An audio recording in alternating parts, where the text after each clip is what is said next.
Haleluya. Saudaraku sekalian, kita bersyukur kalau hari ini kita ada di hadapan Tuhan. Dan ini adalah satu awal bulan yang baru di tahun 2025 ini. Dan saudaraku sekalian, kita bersyukur kalau kita boleh melangkah, memasuki satu bulan yang baru dan semua karena kasih setia Tuhan. Amin. Nah, satu hal yang saya rindu saudara perhatikan adalah kita sudah melewati 2 bulan di tahun 2025 ini. Amin. Ya, saya tidak tahu saudara merasakannya, menyadarinya atau tidak, tapi kita sudah melewati 2 bulan. Tahun 2025 sisa 10 bulan. Ya, saudaraku sekalian, tanpa terasa 2 bulan berlalu. Ya, mungkin ada yang merasa bahwa waktu ini kayaknya cepat ya. Tapi mungkin ada yang merasa bahwa waktu ini biasa aja, nggak berasa. Saudaraku sekalian, ada satu kebenaran yang saya mau selalu saudara ingat. Setiap hari yang kita lalui, itu akan membawa kita semakin dekat kepada hari Tuhan menyatakan kemuliaannya. Semakin hari yang kita lewati, kita akan semakin mendekati pengangkatan dan kita akan semakin mendekati Tuhan Yesus datang kembali kedua kali. Oleh sebab itu saudaraku sekalian, harusnya ini menjadi satu hal yang sangat mendatangkan, memberikan kita sukacita. Amin saudaraku. Kenapa? Karena ketika waktu kita semakin dekat, untuk melihat, untuk mengalami, untuk menerima kemuliaan Tuhan, itu adalah satu hal yang sangat baik, bahkan terbaik dalam kehidupan kita. Bayangkan saudaraku sekalian, harusnya sebagai orang Kristen ketika kita menyelesaikan satu hari, kita memulai satu hari yang baru, kita mesti bahagia. Kenapa? Sebentar lagi Yesus akan datang. Waktu Tuhan semakin dekat, kita mesti semakin bahagia. Amin saudaraku. Karena kita akan masuk dalam sebuah kehidupan bersama dengan Tuhan untuk selama-lamanya. Ini adalah hal yang sangat indah. Amin. Jadi saya katakan kita mesti senang dengan sebuah kenyataan yang akan terjadi di dalam kehidupan kita. Nah, saudaraku sekalian, sambil menunggu hari Tuhan yang mendekat, tetap dalam kehidupan kita sebagai orang Kristen, kita harus membangun hidup kita, sehingga hidup kita semakin hari semakin teguh, semakin kuat, sehingga kita siap pada waktu hari Tuhan itu terjadi, yaitu waktu Dia datang kembali. Kita bisa siap dengan sangat baik. Karena itu saudaraku sekalian, mari kita belajar untuk terus membentuk hidup kita sesuai dengan kehendak Tuhan, sesuai dengan pimpinan Tuhan di dalam kehidupan kita. Nah, saudaraku sekalian, hari ini saya mengajak saudara untuk melihat satu kenyataan kehidupan kita sebagai orang Kristen, sebagai seorang jemaat. Tema khotbah saya pada hari ini adalah keberadaan saya di dalam gereja. Saudaraku sekalian, saya tidak tahu apakah saudara pernah memikirkan hal ini, yaitu memikirkan tentang keberadaan saudara di dalam gereja. Kenapa demikian? Karena mungkin selama ini ketika saudara datang ke gereja beribadah, saudara sebagai orang Kristen, saudara hanya merasa bahwa hari Minggu sampai gue ke gereja. Kenapa ke gereja? Gue mau ibadah. Kenapa ibadah? Karena gue orang Kristen. Jadi ini yang selama ini terjadi. Pokoknya hari Minggu sampai, saya ke gereja, saya beribadah, ibadah selesai, saya pulang. Nah, kita merasa bahwa setiap kali kita ke gereja, kita pulang, kita merasa bahwa kita telah menyelesaikan, kita telah melakukan kewajiban kita sebagai orang percaya, sebagai orang Kristen. Nah, saudaraku sekalian, mungkin ada banyak orang tidak pernah terlintas di dalam pikirannya tentang keberadaannya di dalam gereja. Sebagai jemaat, keberadaan saya itu seperti apa? Nah, ini adalah hal yang penting. Kenapa? Karena ketika kita mengerti keberadaan kita di dalam gereja itu seperti apa, maka saudara akan menemukan sebuah arti dan makna hidup yang sangat berbeda. Kita mulai dengan firman Tuhan, kitab Efesus pasal yang kedua ayat ke-19. Saudara boleh catat firman Tuhannya sehingga saudara bisa baca nanti di rumah. Efesus pasal yang kedua ayat 19 itu firman Tuhan berkata demikianlah kamu bukan lagi orang asing dan pendatang, melainkan kawan sewarga dari orang-orang kudus dan anggota-anggota keluarga Allah. Saudara garis bawahi. Oke, saya bacakan sekali lagi. Demikianlah kamu bukan lagi orang asing dan pendatang, melainkan kawan sewarga dari orang-orang kudus dan anggota-anggota keluarga Allah. Saat kita berbicara tentang keberadaan kita di dalam gereja, saudaraku sekalian, kira-kira apa arti gereja bagi saudara? Pernahkah saudara berpikir, kira-kira apa sih arti gereja untuk saya? Selama saudara bolak-balik gereja setiap minggu, bahkan satu minggu ada beberapa kali ke gereja, pernahkah kita memikirkan, ya apa sih arti gereja bagi saya? Saudaraku sekalian, secara gamblang ketika kita bertanya pada orang Kristen, tahu nggak apa itu arti gereja? Tahu nggak apa itu gereja? Maka saudaraku sekalian, mungkin ya saudara bisa menjawab dengan sangat sederhana, oh gereja tahulah, itu kan tempat ibadah. Ketika ditanya lain, mungkin yang lain menjawab, oh gereja itu rumah Tuhan. Ya, yang lain juga mungkin menjawab, oh gereja, itu tempat kita memuji, tempat kita menyembah Tuhan. Mungkin ditanya, tahu nggak apa sih arti gereja? Mungkin ada yang berkata seperti, oh gereja kayaknya ya tempat kita mengalami kuasa Tuhan. Kemudian yang lain bukan menjawab demikian, oh gereja saya tahu, gereja tempat di mana saya menerima berkat. Ketika kita bertanya kepada banyak orang, mungkin ada banyak sekali jawaban-jawaban yang berbeda sesuai dengan pengertian mereka tentang arti gereja. Dan banyak sekali pengertian tentang apa itu gereja seturut dengan pengalaman yang mereka alami. Tapi saudaraku sekalian, ketika kita berbicara tentang gereja, apa arti daripada sebuah gereja? Ditilik dari bahasa aslinya, Yunani, saudaraku sekalian, gereja itu berasal dari kata eklesia, ya, yang berarti dipanggil keluar. Ya. Nah, kata eklesia ini terbentuk dari dua kata, ya, yang diawali dengan kata depan, ya, ya, yang berarti keluar, yang kemudian dilanjutkan dengan, ya, kata kerja, ya, kaleo atau klesia yang berarti dipanggil. Jadi saudaraku, ketika kita memperhatikan kata eklesia, maka secara khusus ya gereja itu berarti sekelompok orang yang dipanggil keluar untuk tujuan yang khusus dan pasti. Sekelompok orang yang dipanggil keluar dengan tujuan yang khusus dan pasti. Ini adalah satu hal yang sangat luar biasa, saudaraku sekalian. Kenapa? Ya karena saudara dan saya, kita adalah orang-orang yang Tuhan pilih, lalu Tuhan panggil keluar dengan sebuah tujuan yang sangat amat jelas. Itu saudara dan saya itu harus menjadi terang dan menjadi berkat. Ini adalah tujuan yang sangat jelas ya ketika Tuhan itu memanggil kita keluar. Tuhan membawa kita keluar dari kehidupan yang penuh dengan dosa, dari kehidupan yang menuju kepada kebinasaan, ya, masuk kepada sebuah kehidupan yang benar, yang kudus dan yang kekal. Nah, saudaraku sekalian, oleh sebab itu ketika kita mulai menyadari bahwa saat berbicara tentang gereja, kita berbicara tentang diri kita, ya. Kita adalah orang-orang yang Allah bawa keluar dengan tujuan yang jelas. Tuhan menyelamatkan saudara bukan dengan tujuan yang tidak jelas. Tuhan menyelamatkan saudara bukan dengan sembarangan. Bukan main tebang pilih dalam menyelamatkan saudara dan saya. Tapi ketika Tuhan menyelamatkan saudara, itu Tuhan pilih, Tuhan panggil. Dan tujuannya jelas. Itu saudara akan menjadi terang bagi banyak orang. Saudara akan menjadi kemuliaan bagi nama Tuhan. Saudara akan menjadi berkat untuk orang. Karena itu saudaraku sekalian, saudara perlu mengerti dengan jelas ya tentang diri saudara terlebih dahulu. Ya. Nah, hari ini saudaraku sekalian, ya saya mengajak saudara sekalian untuk melihat keberadaan kita sebagai jemaat di dalam gereja itu seperti apa. Ya.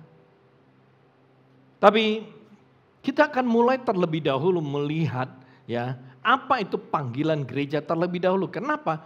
Karena panggilan ya gereja itu merupakan dasar kita boleh mengerti keberadaan kita itu sebagai ya orang Kristen, keberadaan kita di dalam gereja itu seperti apa. Gereja punya 3 panggilan, saudaraku. Ya, dan ini adalah sebuah gambaran yang sangat nyata dalam kehidupan ini. Ya, 3 panggilan ini akan menjadi panggilan yang tidak bisa kurang. Ya, harus ada. Dan 3 panggilan gereja ini punya related yang sangat luar biasa, sangat erat dengan kita. Ya, sebagai seorang jemaat. Panggilan gereja yang pertama itu adalah bersekutu atau yang disebut dengan koinonia, saudaraku. Nah, ketika kita berbicara mengenai panggilan yang pertama, ya, saudaraku sekalian, kira-kira apa yang dimaksud dengan ya, gereja punya panggilan bersekutu atau koinonia. Dengan sangat sederhana, saudaraku sekalian, dikatakan bahwa gereja itu dipanggil ya untuk menjadi wadah di mana orang percaya itu bisa bersekutu, membangun hubungan satu sama dengan yang lain, ya untuk dapat saling mengenal, ya kemudian mendukung, lalu berbagi dan bisa ya belajar bersama-sama. Nah, di sini kita menemukan, di sini kita bisa melihat bahwa persekutuan memainkan peranan yang sangat penting di dalam gereja. Kenapa? Karena inti daripada sebuah persekutuan itu adalah untuk mendorong rasa kesatuan ya di antara orang-orang percaya. Ya, jadi persekutuan itu adalah ya sebuah sarana yang akan mendorong kita untuk ya saling terikat satu sama lain yang akan menghasilkan sebuah kesatuan yang sangat amat luar biasa. Melalui persekutuan bersama, saudaraku sekalian, ya kita dapat memperdalam hubungan kita dengan Tuhan, juga dapat memperdalam hubungan di antara kita sesama jemaat. Dan yang paling luar biasa adalah melalui persekutuan, saudaraku sekalian, kita bisa merasakan kehadiran Tuhan yang begitu nyata. Kita bisa merasakan kehadiran kuasanya begitu luar biasa di dalam kehidupan kita. Kenapa saya berkata bahwa melalui persekutuan kita bisa merasakan kehadiran Tuhan yang kuat? Firman-Nya dengan sangat jelas mengatakan bahwa dalam Matius pasal yang ke-20 ayat 18, Anda catat aja bacanya nanti ya. Injil Matius 20:18 dikatakan, apabila ada 2 atau 3 orang berkumpul di dalam namaku, firman Tuhan bilang apa? Aku ada di tengah-tengah mereka. Aku ada di tengah-tengah mereka. Jadi dengan kata lain, saudaraku, ketika kita bersekutu seperti sekarang, itu Allah ada di tengah-tengah kita. Tuhan ada di tengah-tengah kita, saudaraku sekalian. Ya, oleh sebab itu mengapa seringkali saya berkata, ketika kita beribadah kepada Tuhan, kita mesti ibadah dengan sungguh-sungguh. Kita mesti beribadah dengan serius. Kenapa demikian? Karena Allah ada di tengah-tengah kita. Allah ada bersama dengan kita. Saat sekarang kita sedang beribadah, saudara, Allah ada di tengah-tengah kita. Mungkin Allah ada di samping saudara, mungkin Allah ada di belakang saudara, mungkin Allah ada di depan saudara. Itu supaya mengapa saya selalu menekankan kalau ibadah serius. Jangan ibadah sambil nonton. Ya, jangan ibadah sambil lihat Instagram, ya Facebook, ya TikTok dan lain sebagainya. Ya, jangan sambil ibadah sambil main game. Kenapa? Karena Allah ada di tengah-tengah kita, saudara. Jangan bilang gak ada yang tahu. Saya katakan, ya kalau tidak ada yang tahu, minimal ada 2 orang tahu, Tuhan dan setan, saudaraku sekalian. Itu pasti tahu apa yang saudara lakukan. Ya, karena itu mari kita belajar untuk mengerti, sehingga saudara tahu bagaimana hidup dengan benar, diberkati dengan benar, dan mengalami kuasa Tuhan dengan luar biasa dalam kehidupan saudara. Ya, karena dalam sebuah persekutuan, Allah ada. Allah hadir. Oleh sebab itu, waktu saudara sedang ibadah, waktu saudara sedang ya mengikuti sebuah kebaktian, pikiran juga nggak boleh nggak benar, pikiran juga nggak boleh kotor, hati juga nggak boleh kotor. Kenapa? Allah hadir di tengah-tengah kita. Sudah berkata, apa yang gue pikir kemana ada yang tahu. Saudaraku sekalian, firman Tuhan bilang Allah itu menyelidiki hati. Jadi apapun yang ada di dalam hati saudara, tetangga saudara nggak tahu, pendeta saudara nggak tahu, suami saudara nggak tahu, istri saudara nggak tahu, orang tua saudara nggak tahu. Tuhan tahu dengan sangat amat jelas sampai detail-detailnya. Karena itu saudaraku sekalian, mari saya rindu saudara mengerti. Ya, bahwa sebagai bagian daripada gereja, keberadaan saudara di dalam gereja, itu saudara adalah bagian yang tak terpisahkan dalam sebuah persekutuan. Saudara bagian yang tak terpisahkan dari sebuah persekutuan. Kenapa? Karena ketika kita berada di dalam persekutuan, kita terjalin dengan Allah dengan cara yang sungguh luar biasa. Saudaraku sekalian, panggilan gereja itu adalah bersekutu, koinonia. Di mana gereja itu adalah wadah. Bersama-sama kita bisa mengalami kuasa Tuhan. Bersama-sama kita bisa mengalami berkat Tuhan. Bersama-sama kita bisa melihat kemuliaan Tuhan dalam kehidupan kita. Dan melalui persekutuan, saudaraku sekalian, itu bisa membantu orang-orang percaya bertumbuh dalam iman. Dan bisa membangun hubungan yang dalam dan makna di antara sesama jemaat. Bahkan yang paling luar biasa, itu memuliakan Allah. Oleh sebab itu saudaraku sekalian, perhatikan panggilan pertama gereja itu adalah bersekutu. Dan saudaraku sekalian, sebagai bagian ya dari gereja, maka ya kita tidak mungkin ya lepas atau terpisah dari sebuah persekutuan. Kalau saudara ingin tahu keberadaan saudara dalam gereja, ya yaitu saudara tidak boleh meninggalkan persekutuan. Ya, oleh sebab itu Paulus berkata, janganlah kita seperti mereka yang punya kebiasaan meninggalkan persekutuan. Nggak boleh saudaraku sekalian. Ya, oleh sebab itu saudaraku sekalian ingat, ya sebagai bagian dari gereja kita semua dipanggil untuk bersekutu dalam ibadah. Ya, yang namanya bersekutu itu adalah bertemu satu sama lain, berkumpul satu sama lain di dalam sebuah wadah, ya, yang namanya gereja. Oleh sebab itu saudara sekalian, kalau saudara ya sejak dari zaman atau masa Covid saudara ibadah online di rumah, ya, lalu kemudian saudara merasa betah, lalu itu sepertinya ya menjadi satu pilihan, oh pokoknya setiap kali ibadah gue online aja dah. Ya, sama kok ibadah gue online gitu loh. Benar. Ya, online juga ibadah. Saudara, tapi itu bukan sebuah persekutuan.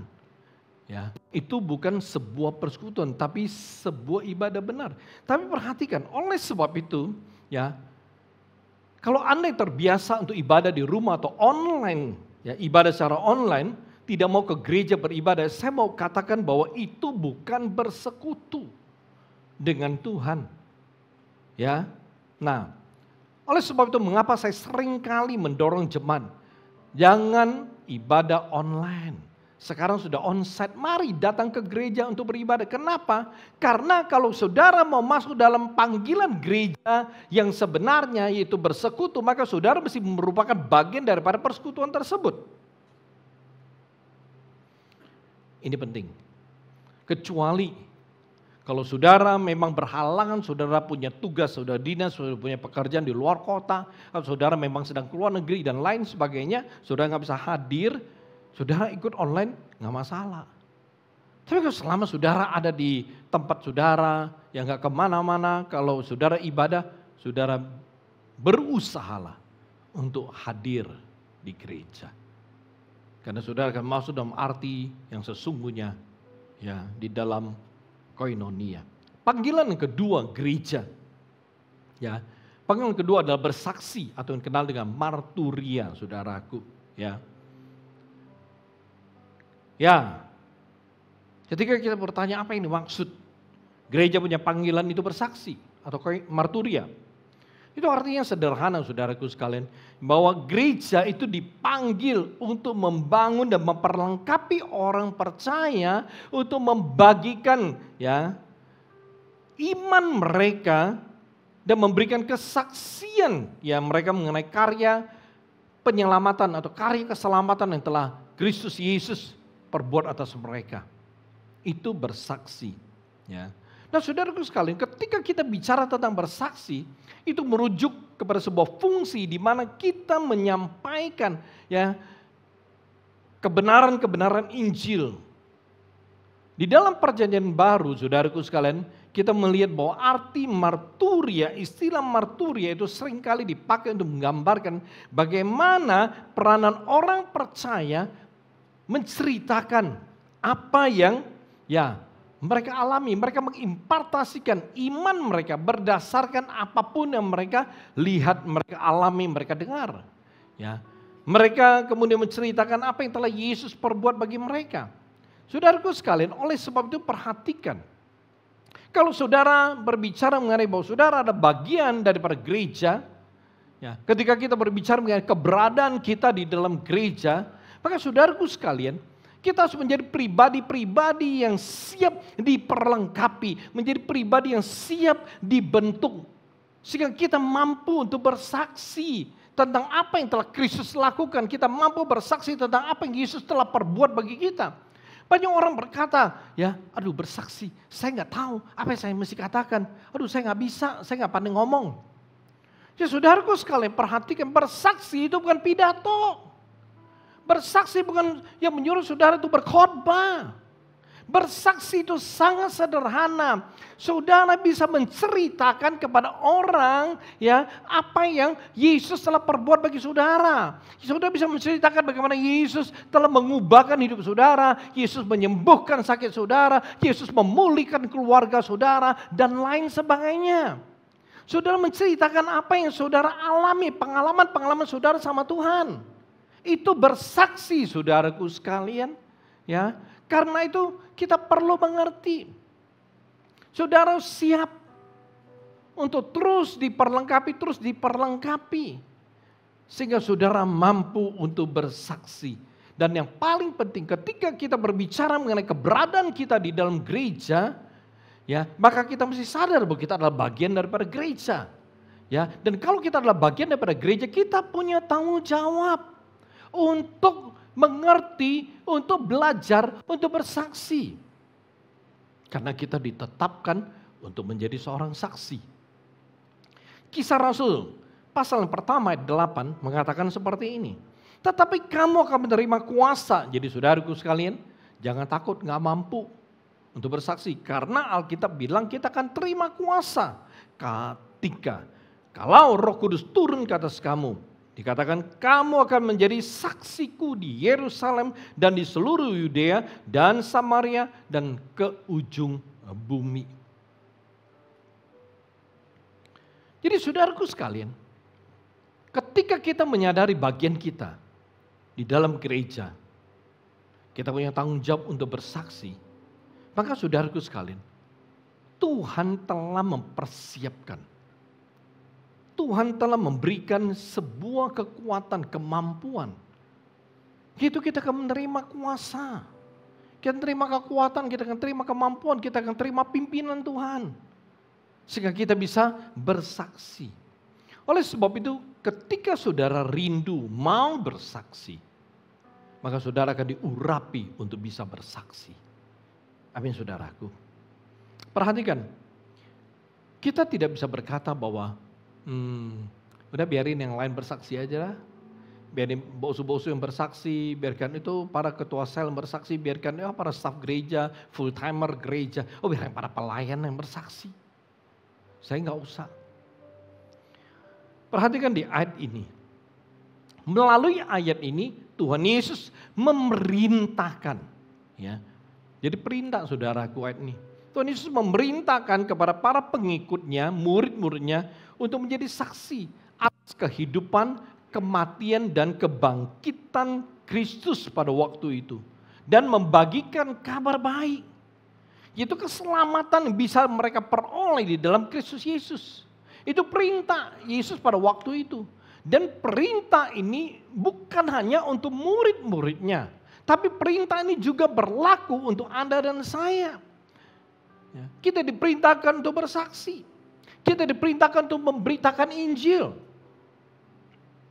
Dan saudaraku sekalian, panggilan atau perintah untuk memberitakan Injil, ya, itu merupakan salah satu fungsi penting dari gereja.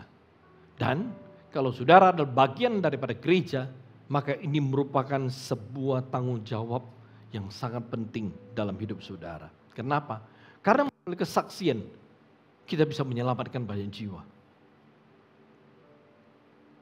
Oleh sebab itu saudaraku sekalian, kita tidak bisa berkata, ya mungkin karunia saya bukan di sini untuk bersaksi. Talenta saya mungkin bukan di sini untuk bersaksi. Orang lain kali. Karunia kan beda-beda, talenta kan beda-beda. Saudaraku sekalian, ketika saya memberikan Kisah Rasul 1 ayat 8, ini bukan bicara talenta, ini bukan bicara karunia. Tapi diperintah untuk bersaksi. Perintah untuk memberitakan Injil. Dan ini perintah bukan satu-satunya saudara. Coba kita lihat di dalam Injil Matius pasal 28, 19-20, ini ada lagi satu perintah. Untuk kita memberitakan Injil.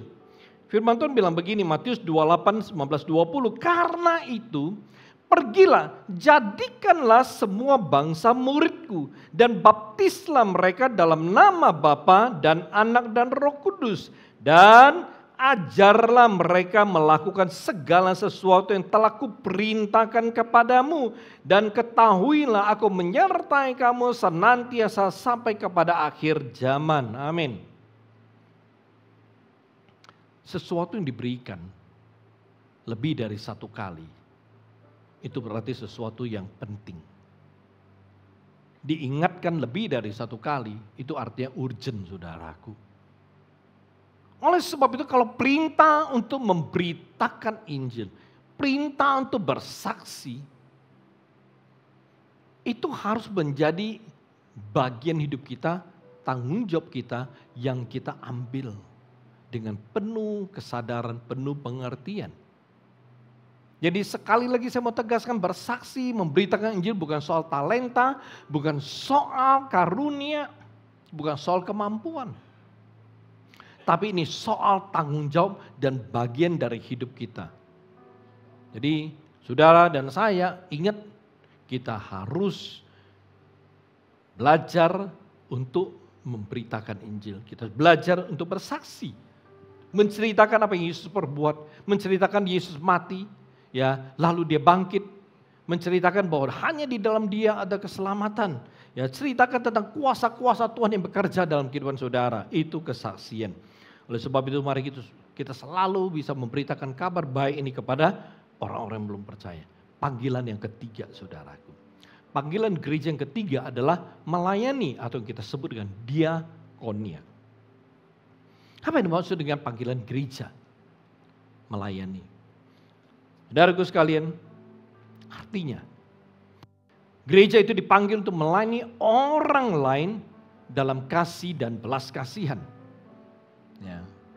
Sebagai salah satu cara untuk mencerminkan akan kasih Kristus yang tidak egois atau tidak mementingkan diri sendiri. Jadi saudaraku sekalian, di sini kita bisa melihat gereja itu merupakan wakil daripada Tuhan, ya, untuk menyatakan kasih dan kebaikannya kepada banyak orang, kepada dunia. Ya.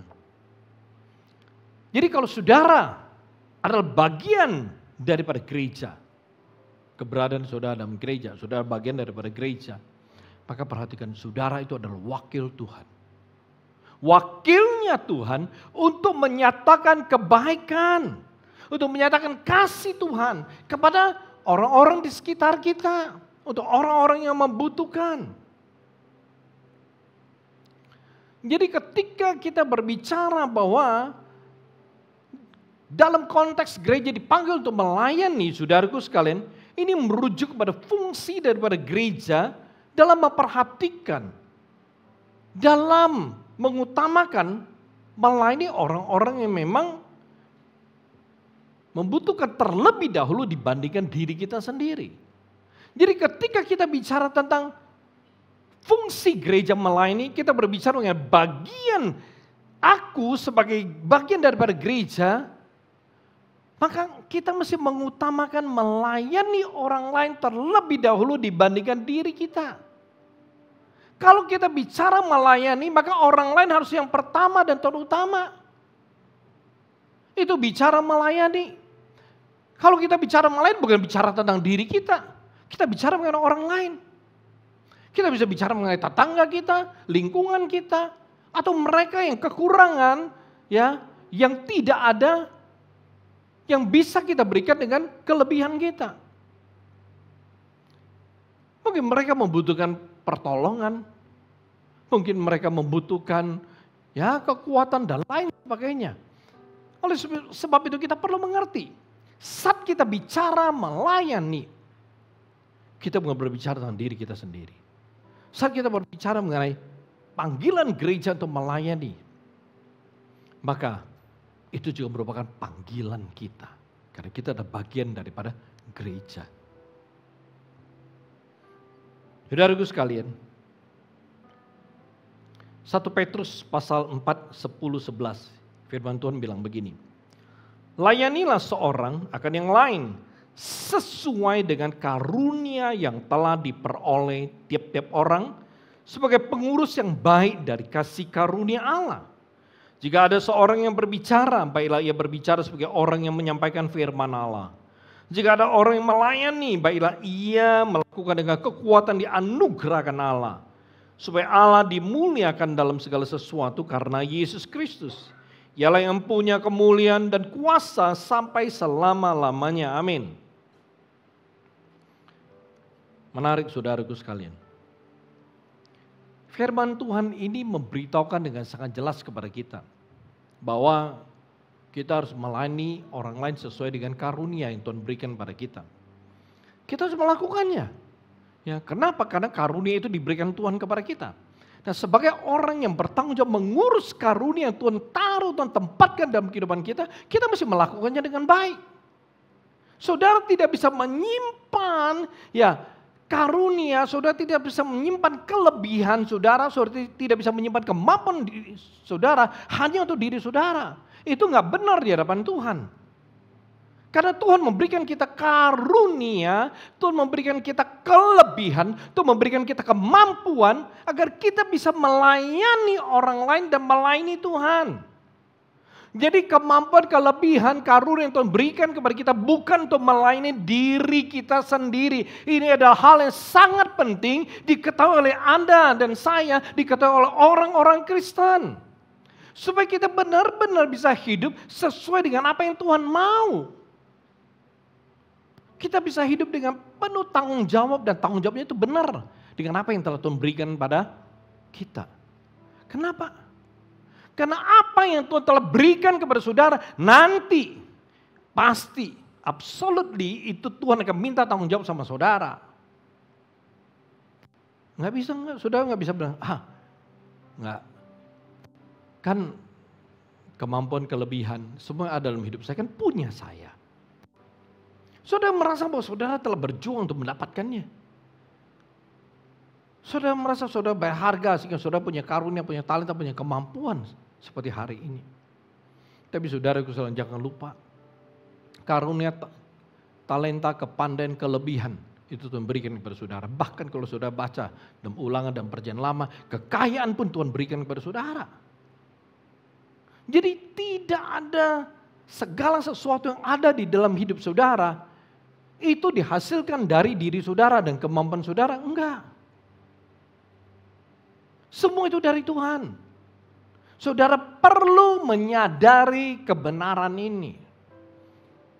Jika saudara tidak mencuri kemuliaan Tuhan tanpa saudara sadari, atau memang saudara sadari.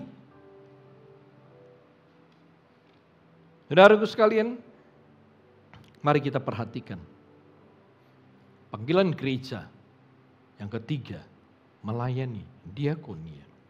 Oleh sebab itu mari kita belajar supaya kita boleh mengerti dan kita hidup di dalam panggilan ini. 3 panggilan atas gereja dan sebagai orang percaya, orang Kristen, kita terhisap di dalam 3 panggilan ini. Dan saya rindu saudara mengerti, ya. Karena ini adalah satu kenyataan penting di dalam kehidupan saudara. Amin. Jadi ketika kita berbicara mengenai keberadaan kita di dalam gereja, perhatikan, saudara adalah bagian daripada gereja. Oleh sebab itu apapun panggilan gereja, maka saudara merupakan bagian daripada panggilan tersebut. Apapun panggilan gereja, saudara punya tanggung jawab di dalam panggilan tersebut. Ya, itu hal yang pertama. Saya mengajak saudara untuk melihat sisi yang lain tentang keberadaan kita di dalam gereja. Kita kembali kepada Efesus pasal yang kedua, 19.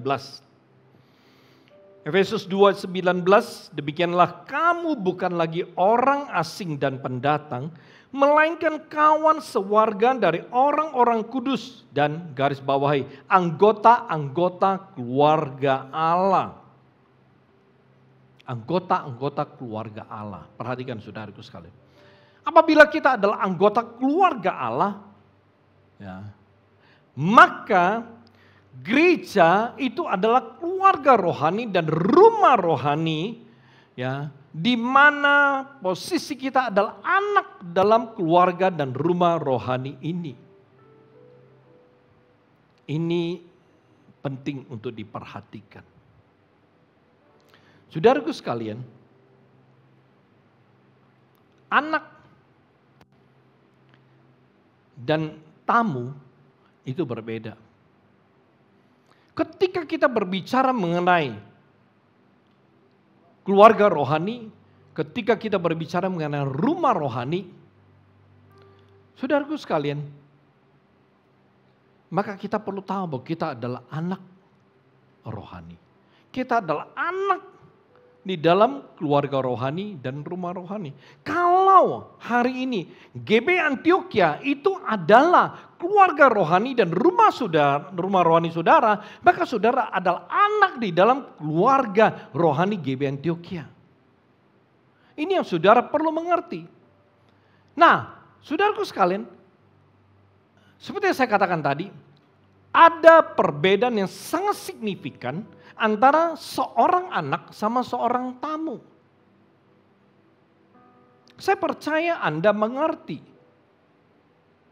Apa beda seorang anak dengan seorang tamu? Saudara akan lebih mudah memahami ketika saudara punya anak. Tapi saudaraku sekalian, saya percaya perbedaan yang besar, perbedaan nyata, itu dengan sangat mudah kita bisa temukan. Kalau hari ini saudara adalah seorang anak dalam arti kata rohani, saudara punya keluarga rohani, misalnya GB Antioquia, saudara punya rumah rohani GB Antioquia, maka saudara kalau sebagai anak saudara pasti punya kriteria-kriteria seperti ini. Misalnya, saudara pasti akan bertanggung jawab atas keadaan gereja saudara, atau rumah rohani saudara, atau keluarga rohani saudara. Saudara pasti akan bertanggung jawab.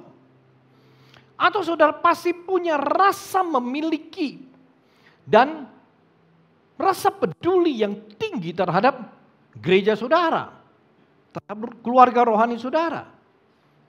Nah, saudara pasti, saya mau katakan,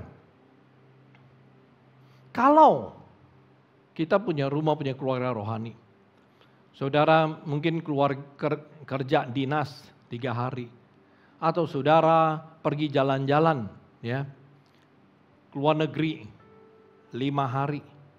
Atau 2 minggu. Kemanapun saudara pergi. Tapi saudara bakalan pulang ke rumah saudara. Amin. So pasti pulang. Kenapa? Karena saudara punya keluarga. Saudara punya rumah. Saudara pasti pulang. Kalau saudara adalah anak dalam keluarga rohani GB Antioquia, saya mau katakan saudara pasti pulang rumah. Senin sampai Sabtu, mungkin saudara keluar rumah. Saudara mungkin kerja, saudara beraktivitas. Tapi saudaraku sekalian, pada hari Minggu sebagai anak saudara akan pulang ke rumah.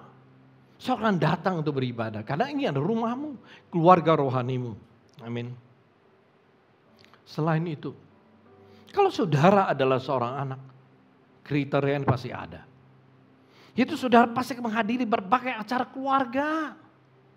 Saudaraku sekalian, kalau ya paman saudara, ya orang tua saudara, ataupun famili saudara kalau bikin acara, ya ulang tahun lah, nikahan lah, ya atau apapun, pesta atau apapun, ya. Ketika saudara diundang, sudah hadir nggak? Pasti hadir. Saudara pasti akan menghadiri acara-acara dalam keluarga saudara. Oleh sebab itu kalau saudara adalah seorang anak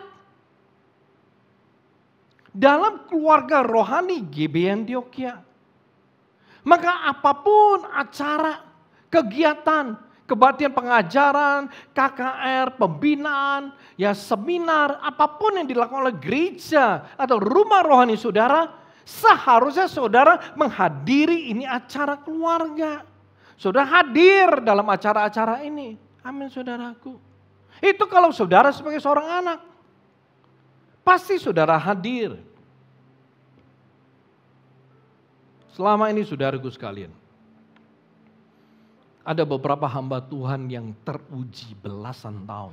Hidup mereka, pengajaran mereka, pelayanan mereka itu teruji. Maka ada yang sudah 20 tahun lebih. Mereka komit untuk link dengan gereja kita, untuk datang melayani gereja kita. Bahkan ada yang pernah datang gereja kita diundang gereja lain. Untuk kedua kali dia berkata, sorry deh, saya sudah komit untuk melayani di gereja teman saya Antioquia di Medan. Jadi saya tidak bisa melayani gereja saudara. Kenapa bisa komit begitu? Karena benar-benar pelayanannya teruji. Dia hamba Tuhan yang melayani karena memang ingin melayani. Ini benar-benar karena melayani karena sebuah hubungan. Dia bukan hamba Tuhan melayani karena amplop. Hamba-hamba Tuhan yang datang melayani, yang bersedia mengadakan waktu. Minimal mereka mesti datang 10 hari atau 5 hari. Mereka adakan waktu agar apa? Agar bisa melayani kita. Melalui ibadah pembinaan, pengajaran, dan lain sebagainya. Dan setiap kali gereja kita adakan kebaktian pengajaran, pembinaan, dan lain sebagainya, kurang lebih hanya 1/4 jemaat yang hadir. 60, 70 yang hadir. Mari kita belajar menghargai. Seorang hati hamba Tuhan, tamu undangan kita yang menyediakan waktu untuk memberi yang terbaik untuk kita semua. Kita hargai.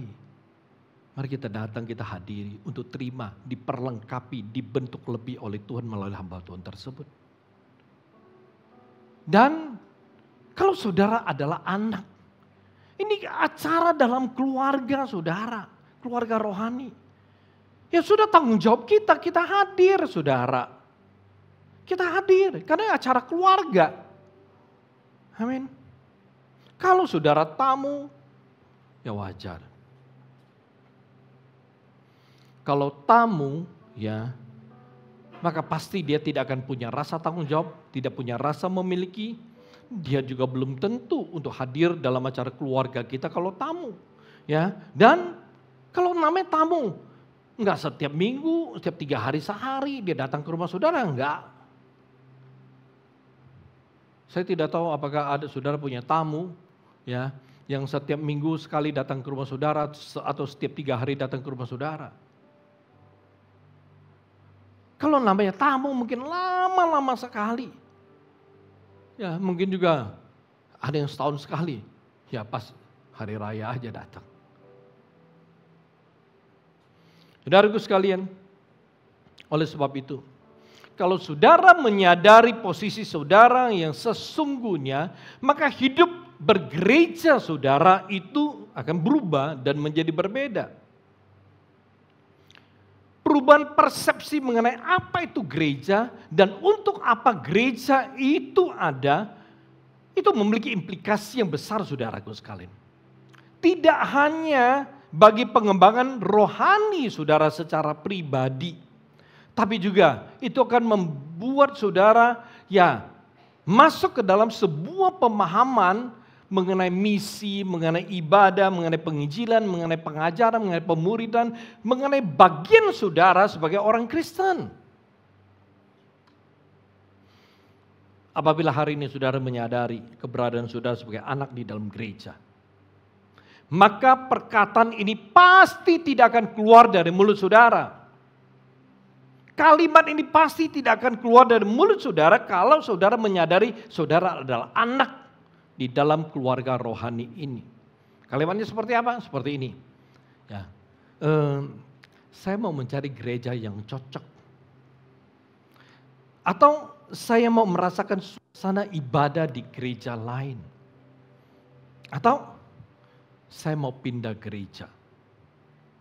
Ini kalimat-kalimat, contoh kalimat tidak akan keluar dari mulut saudara kalau saudara adalah anak dalam keluarga rohani dan rumah rohani GB Antioquia. Beberapa minggu yang lalu saya ketemu dengan satu orang di dalam sebuah acara. Lalu dia datang dan berkata, oh ini ya pendeta Niko. Oh saya bilang iya, lalu dia kenalin namanya. Lalu dia berkata, oh saya orang Kristen juga. Ya biasanya ya kalau orang sudah bilang begini, kan spontan kan, kita kan nanya, oh ibadah di gereja mana ya? Lalu dia bilang gini, saya ibadah di gereja ini, tapi saya sudah 3 kali ibadah di gereja yang satu ini. Ya hanya pingin ngerasain ya suasana ibadah yang berbeda.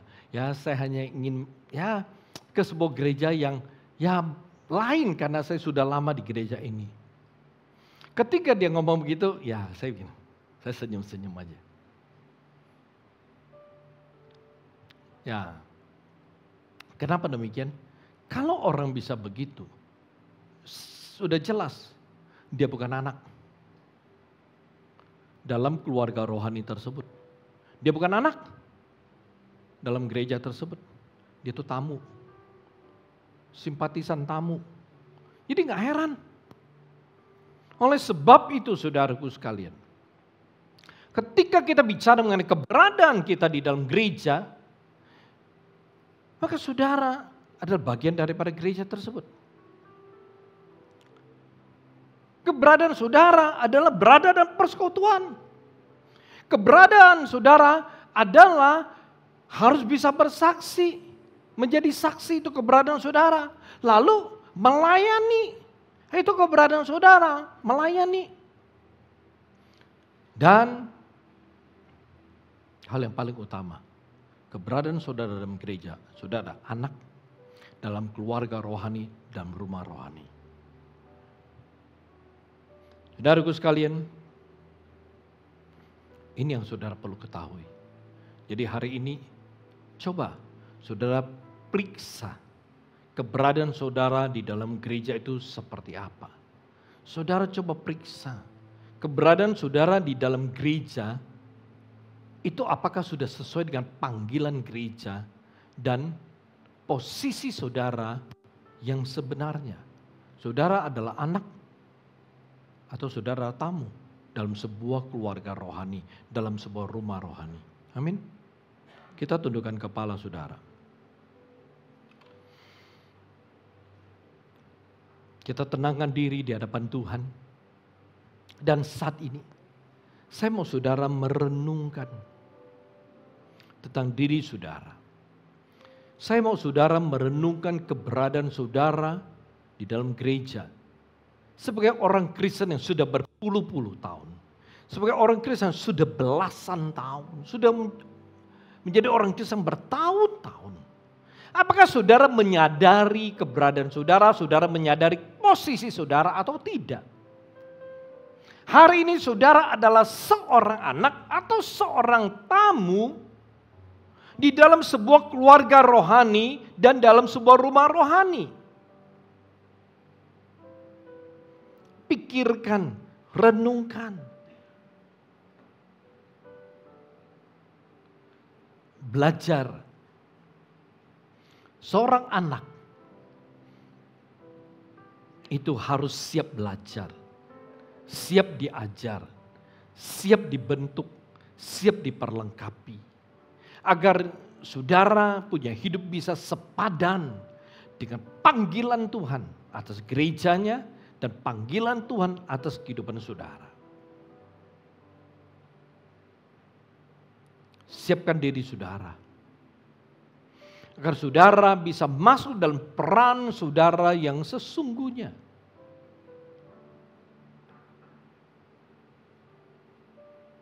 Renungkan.